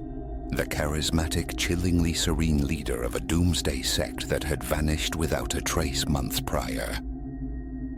"Welcome," the leader intoned, his voice a soft, insidious caress.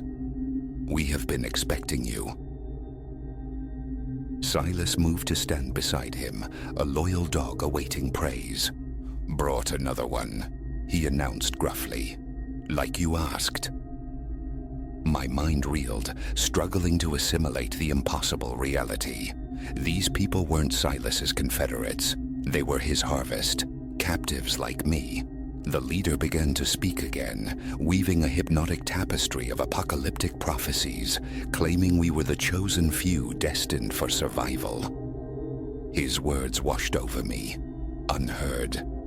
My eyes darted frantically, scanning every shadowed corner, seeking any sliver of hope, any potential egress. And then I saw it. Tucked away near the back, partially obscured by a haphazard stack of cardboard boxes, was a small window. Grimy, yes, but potentially large enough. As the leader's voice droned on, mesmerizing his flock, I began to edge sideways, slowly, incrementally towards that potential freedom. The other captives watched, their gazes wide, a fragile mixture of fear and vicarious hope flickering within them. I reached the wall, my fingers trembling as they fumbled with the window latch. Rusted solid. It wouldn't yield. I risked a glance back. The leader and Silas were absorbed in their lunatic pronouncements, oblivious. Summoning a surge of adrenaline-fueled strength born of sheer desperation, I threw my weight against the frame. With a tortured screech of protesting wood, the window burst open. Silence fell, absolute and terrifying. Every head snapped towards me. "Stop her," the leader shrieked, his composure shattering. Too late. I was already scrambling, tumbling awkwardly through the opening, landing in a heap on the damp earth outside. Footsteps pounded on the cabin floor behind me. I lurched to my feet and ran, plunging blindly into the embrace of the black, unforgiving forest. Branches lashed my face. Unseen roots threatened to trip me, but I didn't falter. shouts echoed, the sounds of pursuit urging me onward. My lungs burned, muscles screamed in protest, but primal fear was a relentless master. How long I ran, I couldn't say. Time dissolved in the frantic rhythm of flight. Eventually, blessedly, the sounds of pursuit faded, replaced by the nocturnal symphony of the woods. Crickets, the rustle of unseen creatures. I slowed, staggering, my breath tearing through my raw throat in ragged gasps. Lost, directionless, but alive. The only certainty was the need to keep moving. Just as the first pale fingers of dawn began to probe the dense canopy, a sound reached my ears that brought tears of profound relief. The distant, steady rumble of highway traffic. Hope reignited. I stumbled towards the sound, pushing through undergrowth until finally, I broke free onto the shoulder of a paved road. A semi-truck approached, its lights blinding. The driver saw me, slowed, and pulled over, his face a mask of concern. He called the authorities, huddled in the warmth of his cab, waiting for the flashing lights that signaled rescue. The enormity of the night crashed down upon me. The dam broke, and I wept, uncontrollable sobs racking my body. In the ensuing days, amidst police statements and the difficult work of processing the trauma, the full picture emerged.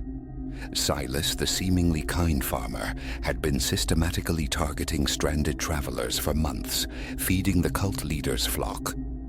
The authorities raided the woodland cabin, liberating the other captives and apprehending Silas and his Messiah. Escape was a miracle, but the experience left an indelible mark. Caution became my constant companion, suspicion a reflex when confronted with easy smiles from strangers. Yet paradoxically, the ordeal also revealed a reservoir of inner strength I never knew I possessed, forged in the crucible of terror. Now, seeing a car pulled over, hood raised, a familiar conflict arises, the ingrained instinct to help warring with the chilling memory of Silas's face. I make the call. Police, roadside assistance, offering aid from a safe distance. Driving on, forever changed, knowing that sometimes the hand offered in help can belong to the most dangerous stranger of all.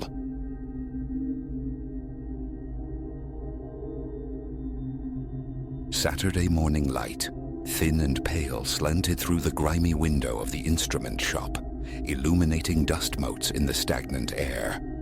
My throat felt scraped raw, legacy of a night spent wrestling sleeplessness, chasing the elusive phantom of a new composition. Here the atmosphere hung thick, a compound incense of aged timber, rosin, and the faint sharp tang of varnish. Violins, violas, cellos, rows of them, their finishes scarred, their scrolls chipped, lined the walls like patient specters. A low electric thrum emanated from a small heater tucked away in a shadowed corner, a counterpoint to the occasional flicker of the overhead fluorescence. My gaze drifted, a restless scavenger seeking something. A glint, a shape, a promise. Bows lay haphazardly against a counter scarred with countless transactions. And then, tucked away on a rack near the rear, it materialized. A violin. Worn, yes, but uniquely so. Its varnish possessed a muted, almost bruised quality. The carvings adorning its neck and back were exquisitely precise, yet disturbingly alien. Tight, complex whorls and symbols that defied easy interpretation. A strange prickling danced across my fingertips, an immediate visceral urge to claim it. I approached the proprietor, Mr. Abernathy, a man whose thick spectacles magnified eyes that seemed lost in time. His jacket, a testament to his trade, bore the fine patina of wood dust. "I'm looking," I began, my voice unexpectedly husky, "for an instrument with presence." He regarded me, offered a minute shrug that rippled the dust on his shoulders. "Help yourself," he murmured, gesturing vaguely. "Try what you will." Drawn by an invisible current, I lifted the peculiar violin from its stand. Its weight felt substantial, solid. The intricate carvings pressed into my palm, a tactile hieroglyph against my skin. The wood beneath felt faintly coarse, almost alive. A fleeting, unidentifiable scent arose, something akin to scorched air or old embers. Tucking it beneath my chin, the chin rest met my skin with surprising coolness. I plucked the open strings. A tremor ran through me as the resonance bloomed, strangely tight in my gut, accompanied by a subtle, lingering echo that seemed impossible in the shop's cluttered stillness, broken only by the heater's hum. Hesitantly, I drew the bow across the strings in a simple scale. Behind each cleanly articulated note, a softer, ghostlier tone whispered back, a perfect delayed mimicry. I tried to dismiss it, a trick of acoustics, but glancing up, I saw Mr. Abernathy watching me, his expression unreadable, perhaps tinged with a weary knowing. "Don't know much about that one," he offered flatly when I inquired. "Been here ages." The price he named was fair, almost suspiciously so. I didn't haggle. The exchange was swift. The violin was mine. Back within the confines of my small apartment, a space dominated by a composition-laden desk, a sagging armchair, and a lamp casting weak yellow light, I set the violin upon the sofa. There was no proper place for it, no stand worthy of display, so it leaned there, an enigmatic guest. I couldn't tear my gaze from the carvings, those interlocking spirals that seemed to pulse with hidden meaning. Unease warred with a strange, exhilarating anticipation. My heart hammered against my ribs. Throwing open a window, I let in the city's breath, the distant blare of horns, the rumble of passing traffic. Later, needing the anchor of familiar routine, I picked up the instrument for warm-ups, launching into a piece I'd been refining. With each passage, the violin's voice seemed to deepen, to darken. This wasn't mere subjective impression. The timbre itself shifted, growing huskier, throatier, as if striving for speech. A tremor started in my hands, forcing slow, deliberate breaths to steady myself. Sweat beaded on my brow. And the echo, it was there again, that faint spectral doubling I'd heard in the shop. Impossible within my apartment's cramped, acoustically dead space.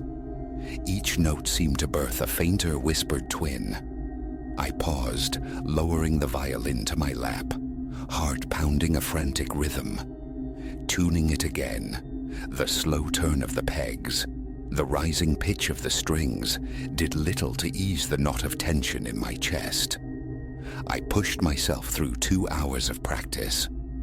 By the time dusk bled through the window, painting the room in shades of gray, my eyes ached with fatigue. Carefully, I returned the violin to its case, snapping the latches shut with decisive clicks. Sleep offered no refuge. Sometime around the deep night hour of 3, awareness returned abruptly. I was sitting bolt upright on the edge of my bed, the violin inexplicably in my hands, cool wood against my skin. Moonlight filtered through a gap in the curtains, striping the floor. My mind felt thick, fogged. I had no memory of leaving the bed, of retrieving the instrument. A slow, dragging melody coiled from the strings under my fingers. Low, mournful notes drawn out like sighs. My throat felt constricted, my hands unsteady. With a ragged intake of breath, I forced myself to stop, to place the violin back into its case, sliding it resolutely beneath the bed. I burrowed under the covers, body rigid, listening. The final note lingered, an auditory hallucination hanging in the air beside me, long after the instrument was silenced and hidden. Morning found me groggy, neck stiff, a residue of unease clinging like damp. The violin case lay beneath the bed, one latch sprung open. I distinctly remembered securing both. A cold knot formed in my stomach. I rose, rubbed the sleep from my eyes, dressed mechanically. Breakfast was a formality. Toast remained largely untouched. My phone buzzed with neglected messages. My attention, however, was inexorably drawn back to the instrument. Perhaps understanding required closer inspection. Placing the case on my desk, I opened it. The violin lay inert, deceptively ordinary save for those unsettling carvings. I decided to clean it, a gentle ritual with a soft cloth, checking the bridge, the fine tuners, the strings. All seemed physically sound. Tucked within a small compartment in the case lining, I discovered a brittle slip of paper. On it, rendered in faded ink, were symbols, the very same intricate swirls that adorned the violin. No words, just the enigmatic patterns. Baffled, I set it aside. Practice resumed. The initial scale sounded normal, clear. But as I progressed to more demanding passages, the phantom echo returned, insidious, undeniable. My throat went dry. I tried to play through it, ignore it.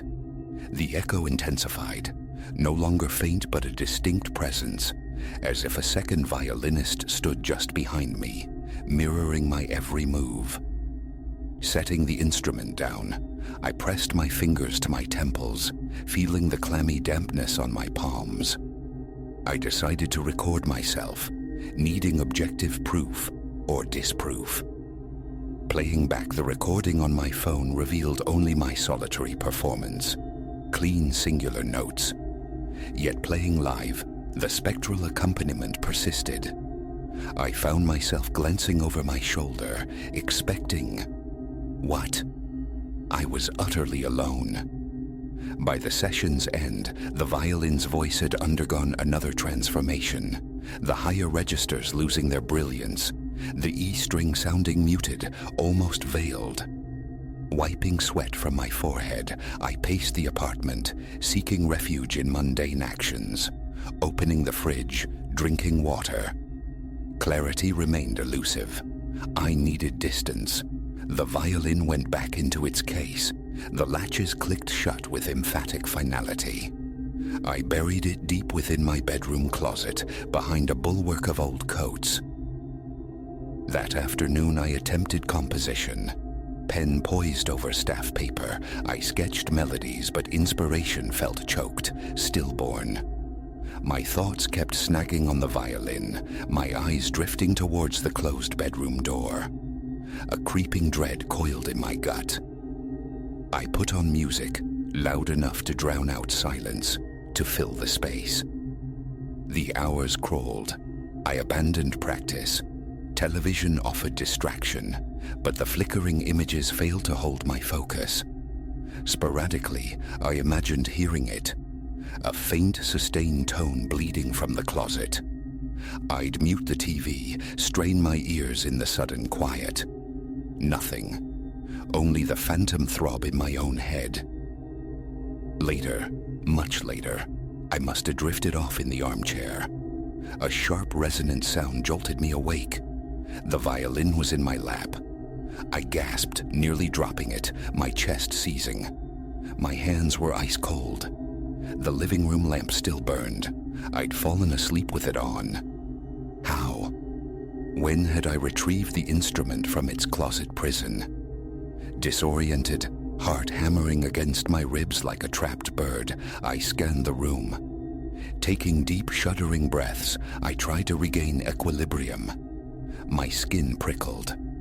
The apartment was silent, yet the violin felt strangely warm beneath my fingers, as if recently played for hours.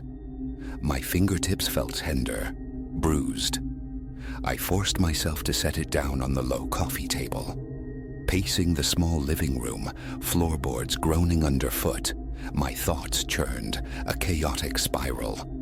Was I losing my grip? In a desperate bid to banish the shadows, I flicked on every light. Bathroom, kitchen, hallway, flooding the apartment with harsh illumination. It didn't help. My gaze kept returning to the violin on the table. It seemed to possess a watchful stillness. Scrolling aimlessly through my phone offered no escape. The instrument held my attention captive, an inanimate object radiating an unnerving presence. Resigned, I sat again, picking it up, determined this time to exert control, to understand. I played an A minor scale. The tone was darker, heavier than ever before, stripped of all brightness. Each note vibrated through my fingers, raising the fine hairs on my arms. The echo resurfaced, stronger now, a palpable hum hanging in the air around me. My breath grew shallow, the back of my neck tingled, my hands trembled, the bow skittering unsteadily across the string. I stopped abruptly. The echo pulsed for another moment, then slowly dissipated. Pressing a hand to my chest, feeling the frantic race of my pulse, I muttered aloud, "What is happening?" Wondering if anyone, anywhere had known this specific brand of unsettling intimacy with an inanimate object. The window reflected only the dark, sleeping city outside. Sleep remained elusive that night. I paced, the violin a silent sentinel on the coffee table. I hadn't the will to put it away again. Perhaps, I thought with a shiver, it preferred to be seen. My eyes burned with exhaustion. Around 2 a.m, faint whispers surfaced at the edge of my hearing. Indistinct murmurs like muted conversation from an adjacent room. A neighbor. I pressed my ear to the wall. Silence. The sound, I realized with a jolt, emanated from the violin itself. Slowly I turned. It rested impassively on the table. The hairs on my arms lifted again. My pulse surged. Swallowing hard against a dry throat, I approached it, lifted it. The wood radiated a subtle warmth. Is someone there? The question sounded absurd, addressed to varnished maple and spruce. Only my own ragged breathing and the low drone of the refrigerator answered. I tried playing a familiar piece, something simple. The notes felt alien under my fingers. My left hand protested, fingertips raw. My bowing arm ached with a deep fatigue. Sweat trickled down my temple. The echo swelled, insistent, immediate, like a second instrument materializing beside me. I stopped, clutching the violin tightly against my chest, heart thundering. The spectral resonance lingered, filling the small room with an impossible sound density. Gritting my teeth, I forced myself to place the instrument back on the table, staring at it, waiting for the phantom sound to fade. It finally subsided, leaving behind a ringing silence. Days bled into one another. Each practice session deepened the violin's strange timbre, muffling its voice while simultaneously infusing it with a disturbing vitality. The whispers became a regular feature of the late hours, sometimes seeming to drift from the closed case, other times manifesting directly behind me. My body existed in a state of perpetual tension, hands unsteady, a constant low-grade ache in my stomach. Coffee consumption escalated, a futile attempt to ward off the sleep I now dreaded, fearing another unconscious retrieval, another session played by hands not entirely my own. Locking it away proved useless. The whispers seeped through wood and fabric. Hiding it under blankets muffled nothing. I felt ensnared. One evening, attempting composition, I sat scribbling notes, tapping the pen, humming a tentative melancholic phrase. And then I heard it. The violin, from within its closed case across the room, echoing my hummed melody. A perfect muted mimicry. I froze, throat tight. The case lay still, latches secured, yet the sound had been unmistakable. My eyes darted wildly around the empty room. Approaching the case, I flicked the latches, lifted the lid slowly. The violin rested inertly on its velvet lining. Tentatively, I touched the wood. It felt faintly warm. My thoughts scattered like startled birds. I slammed the case shut, backing away. Certainty settled, cold and hard. The violin demanded something. What? I couldn't fathom. Reason insisted it was fatigue, stress, imagination. But the physical sensations, the persistent echo, the warmth, the whispers, were too tangible, too real. The facts remained. An old violin, strange carvings, auditory anomalies uncaptured by recordings, profound physical anxiety, chronic sleep deprivation. No explanation presented itself. Late one night, slumped on the floor back against the sofa, I stared at the closed violin case. Exhaustion was a physical weight, settling deep in my muscles, making my eyelids heavy. As I drifted towards the edge of sleep, a whisper sliced through the haze. My name, Elias. Faint yet undeniable, originating from the case. My heart leaped. I scrambled upright too quickly, dizziness washing over me. I gripped the sofa arm, head pounding, my own breathing loud and shaky in my ears. The case remained inanimate. The whisper dissolved. Sweat slicked my palms. Defeated, I walked over, opened the case and lifted the violin. My hands trembled. Settling it onto my shoulder, I began to play.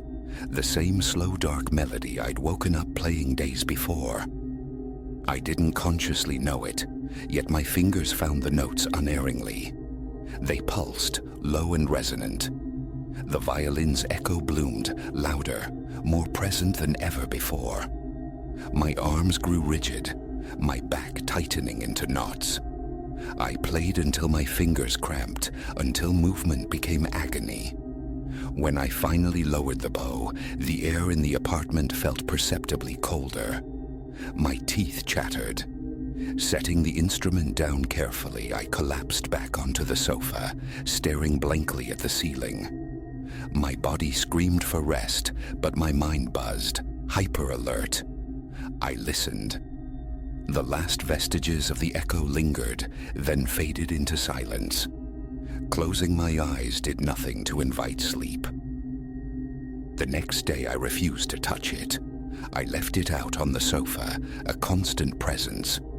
Faint murmurs still brushed against my hearing when I passed near it.